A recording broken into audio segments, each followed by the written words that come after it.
Well, you've probably seen them on TV or on social media, and maybe you even know a friend who's got one. What are these OBEs, MBEs, CBEs, all part of what is called the honours system in Britain? So hello and welcome, I am William, I'm a research fellow in sociology at the University of Warwick, but today nothing scientific or sociological at all. If, like me, you're not from the UK and wonder what is this honour system about and whether you should get one or not, it's just reflections of mine after reading online material you can freely find on the government websites.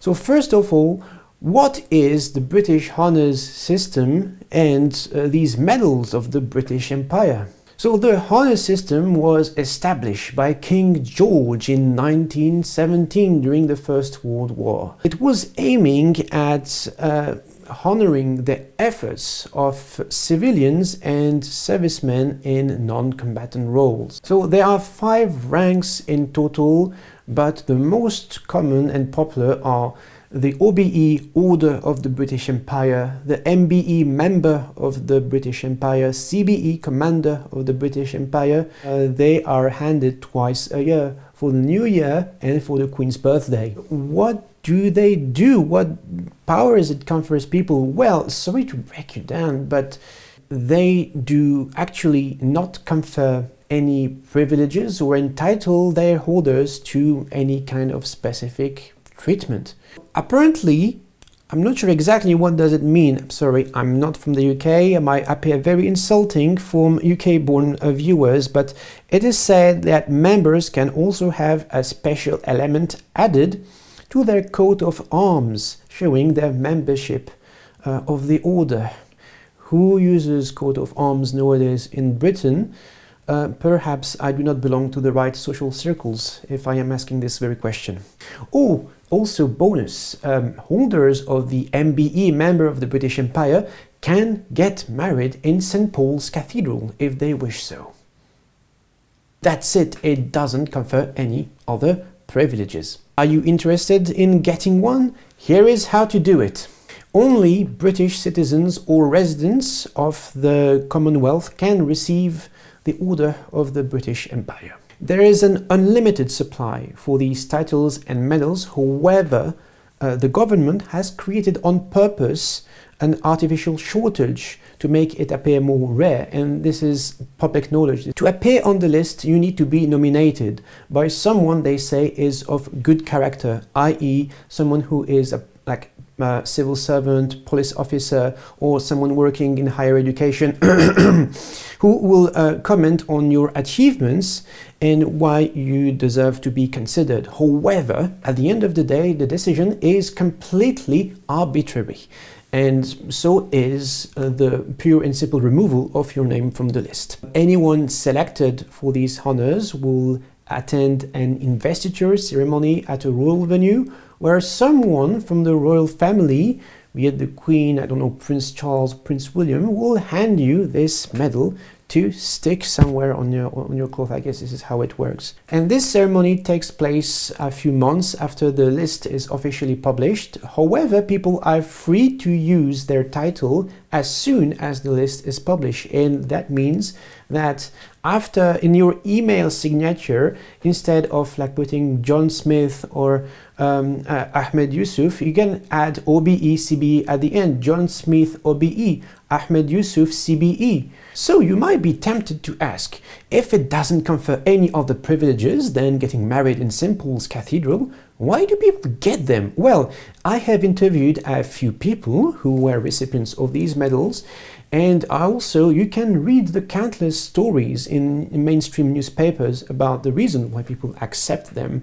And a lot of what appears is that, for example, they want to make their parents proud because their parents believe that receiving a medal of such is a legitimate and solid proof of success. Some of the people want simply their deeds to be acknowledged somehow, as if the medals were a proof of outstanding achievements in the society.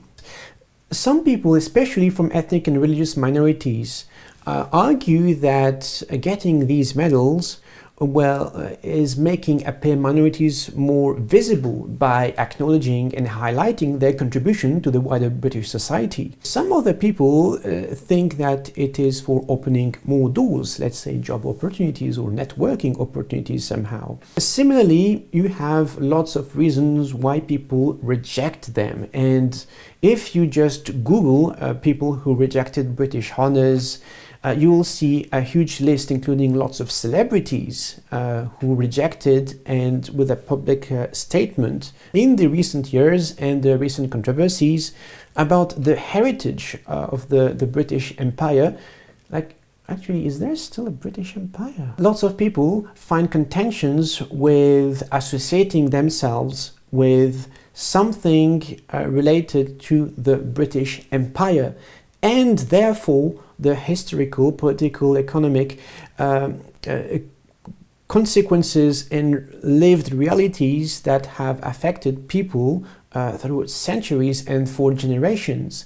Because we are talking obviously about exploitation, slavery, occupation. At the end of the day, if consenting adults choose to make themselves subjects of the British Empire, what can we say? But let's turn the question the other way around. Why do people hand over these honors to citizens? For answering this question, we need to cross over the other side of the English Channel and go back in time to the 19th century in France. In France, the country where I grew up, there is a guy. He called himself Emperor. Emperor Napoleon Bonaparte. You may have heard of this guy, he has like a strange hat. And he established the most prestigious honor possible, still in use nowadays, the Légion d'honneur, Legion of Honor, in 1802. Of course, there were critics at the time very upset with this decision and not understanding why would he design something which doesn't confer any privileges to people, which is just a piece of metal that you hang on your jacket or whatever you're wearing. Inventing like toys for people, what for? And he famously replied to his critics, "You call them toys, and indeed it is by toys that men are ruled." And I'm thinking, this guy, like, he was really clever, like, and he said it. He basically designed something completely symbolic as a tool for social control. Because, of course, if you wanted to have this Légion d'honneur awarded to you will need to tick certain boxes and abide by certain rules to be eligible and eventually obtain this medal. So now you know the story behind it, but do you actually need one? Talking in modern terms, it's a kind of a marketing badge that you can add to your personal branding, because we are living in an age where people consider themselves as brands. It is therefore a way for you to advertise yourself as a role model for Britishness. How delightful. If you have studied marketing or business even a little bit, or if you're a self-entrepreneur, you may know very well that investing in marketing is only useful if you have a product that doesn't really stand out in the crowd. If you design a very good product, and even if you're working in a very small niche, your product will spread organically by word of mouth through people who trust each other and will recommend your product to others, and so on until it gets eventually picked up by the media, or you get wider and wider reach. And to introduce a little bit of sociology in that, in my PhD thesis, in my current research project that was awarded something like more than £300,000 by the British Academy for the Social Sciences and Humanities, I actually demonstrate that the most impactful organizations or people or initiatives that change people's lives on the ground, they don't need these kinds of honors or recognitions or awards. And you will see them often being people with just little followers, very little resources, almost no media attention and no awards. But still, it doesn't prevent them from changing making a huge difference in people's lives. On the contrary, you would see lots of organizations or initiatives getting lots of media attention, lots of like resources allocated to them, financial resources, and investing a lot in social media marketing or else, right from the start, even if they haven't really launched. And when you try to dig a little deeper, what do these initiatives or organizations actually provide for people? And then you start wondering if you will ever find the answers to these questions. And this is mostly attention-grabbing stunts. We live in a world where creating the illusion of something has more importance, it has more impact than actually creating or doing something. And it is not a coincidence when people speak about, yeah, you know, like I've been to this and that prestigious schools, I've worked for that prestigious company. That prestigious comes from the Latin praestigium, which means illusion. Here we go. And contemporary societies readily confuse and conflate success in terms of, you know, greatness, size, numbers of followers, wealth, volume of things, the volume of the things you produce, with righteousness. The more famous, the more powerful or wealthy you are in the eyes of the average person, it means that, yeah, you're successful, you're doing things right, you're going in the right direction. But again, this is a conflation. What does success mean? What does being right mean? And what does the society actually consider right or successful? Are these the right things from a human perspective? I leave that question open. This is a whole different story. As a recap, do you need a British honor, a medal of the British Empire? Well, if it matters to your parents and you want to make them proud, then why not? If you identify as a subject of the British Empire, then go for it 100%.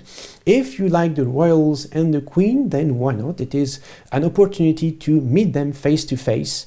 Or if you just want to collect medals and sell them on eBay for something like £200, you can just Google them. Maybe this is an opportunity for you to make some quick money. And the reasons for getting one, if you really want one, are infinite. Do whatever you feel is right. If you're a normal, practical person, or like me, you're not even a British citizen because you don't have £1,000 to spend on a British passport, well, investing time and energy in getting one of these British honours might not be really worth it. And knowing that if you sell your medal on eBay, you only get £200 back on your initial investment, well, I'm not really brilliant at math, but it doesn't sound to me like a really wise investment. This video reaches an end. Thank you very much for your attention. Please take care of each other, and till next time.